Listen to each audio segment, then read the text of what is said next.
আসসালামু আলাইকুম সবাইকে আমাদের চ্যানেলের নতুন একটি ভিডিওতে আপনাদেরকে স্বাগতম। আনাস রাদিয়াল্লাহু আনহু ছিলেন নবীজি সাল্লাল্লাহু আলাইহি ওয়াসাল্লামের খাদেম। তিনি ছিলেন বালক বয়সী। নবীজির ছোটখাটো বিভিন্ন কাজ করে দিতেন তিনি। একদিন নবীজি আনাসকে একটি কাজে পাঠালেন। বাইরে গিয়ে আনাস রাদিয়াল্লাহু আনহু দেখলেন বাচ্চারা খেলা করছে। তিনি দাঁড়িয়ে দাঁড়িয়ে খেলা দেখতে লাগলেন। ওদিকে নবীজি অপেক্ষা করছিলেন আনাসের জন্য। দেরি দেখে তিনি নিজেই বাইরে এলেন। এসে দেখেন তিনি খেলা করছেন আর কাজের কথা ভুলে গেছেন। তবুও আনাস রাদিয়াল্লাহু আনহুকে বকলেন না নবীজি।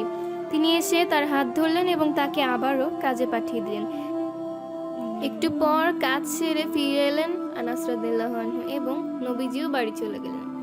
নবীজি সাল্লাল্লাহু আলাইহি ওয়াসাল্লাম কখনো তার খাদেমদের বকাঝকা করেননি।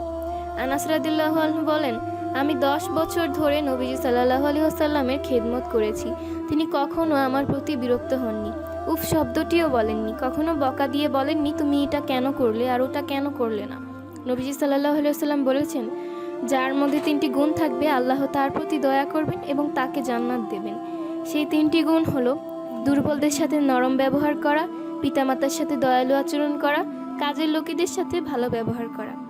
ঘটনাটি সহিহ মুসলিমের 2309 নম্বর এবং তিরমিজির 2494 নম্বর হাদিস অনুসারে সাজানো হয়েছে।